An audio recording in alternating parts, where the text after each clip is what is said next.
ओम नमः शिवाय। हर हर महादेव। दोस्तों, हरियाली तीज की आप सबको हार्दिक शुभकामनाएं। दोस्तों, आज हम हरियाली तीज की कथा का श्रवण करेंगे। हरियाली तीज सावन मास की शुक्ल पक्ष की तृतीया तिथि को महिलाएं शिव पार्वती का विशेष पूजन करती है। उसे हरियाली तीज कहा जाता है।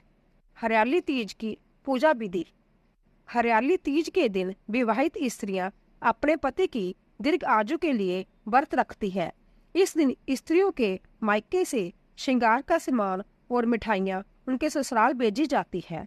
हरियाली तीज के दिन महिलाएं सुबह घर के काम और स्नान करने के बाद 16 श्रृंगार करके निर्जला व्रत रखती है।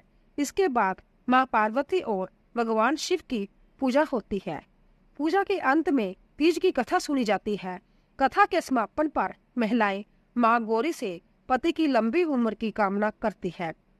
इसके बाद घर में उत्सव मनाया जाता है और भजन व लोक नृत्य किए जाते हैं।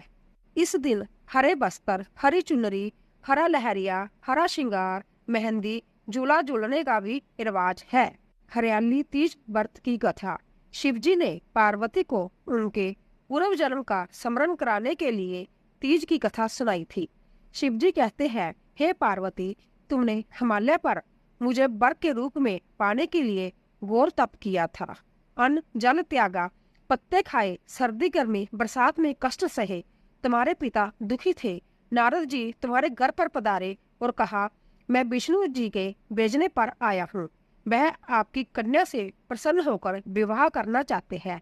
अपनी राय बताए। पर्वतराज प्रसन्नता से तुम्हारा विवाह विष्णु से करने को तैयार हो गए। नारद जी ने विष्णु जी के को यह शुभ समाचार सुना दिया। पर जब तुम्हें पता चला तो बड़ा दुख हुआ। तुम मुझे मन से अपना पति मान चुकी थी। तुमने अपने मन की बात सहेली को बताई। सहेली ने तुम्हें एक ऐसे घने वन में छुपा दिया जहां तुम्हारे पिता नहीं पहुंच सकते थे। वहां तुम तप करने लगी। तुम्हारे लुप्त होने से पिता चिंतित होकर सोचने लगे, यदि इस बीच विष्णु जी बारात लेकर आ गए तो क्या होगा। शिवजी ने आगे पार्वती से कहा, तुम्हारे पिता ने तुम्हारी खोज में धरती बताल एक कर दिया, पर तुम न मिली। तुम गुफा में रेत से शिवलिंग बनाकर मेरी आराधना में लीन थी। प्रसन्न होकर मैंने मनोकामना पूरी करने का वचन दिया। तुम्हारे पिता खोजते हुए गुफा तक पहुंचे। तुमने बताया कि अंधकाश जीवन शिवजी को पति रूप में पाने के लिए तप में बताया है। आज तप सफल रहा। शिवजी ने मेरा वरण कर लिया।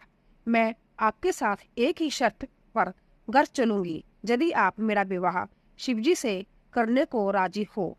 पर्वतराज मान गए। बाद में विधि विधान के साथ हमारा विवाह हो गया। हे पार्वती, तुमने जो कठोर व्रत किया था उसी के फलस्वरूप हमारा विवाह हो सका। इस व्रत को निष्ठा से करने वाली स्त्री को मैं मनोवांछित फल देता हूँ। उसे तुम जैसा अचल सुहाग का प्रदान प्राप्त हो। बोलो शिव शंकर भगवान की जय। तो दोस्तों, अगर आपको हमारी कथा पसंद आ रही हो, प्लीज जाने से पहले कमेंट बॉक्स में ओम नमः शिवाय, हर हर महादेव अवश्य लिखें और चैनल को सब्सक्राइब कीजिए, लाइक कीजिए और ज़्यादा से ज़्यादा शेयर कीजिए। आप सभी का धन्यवाद।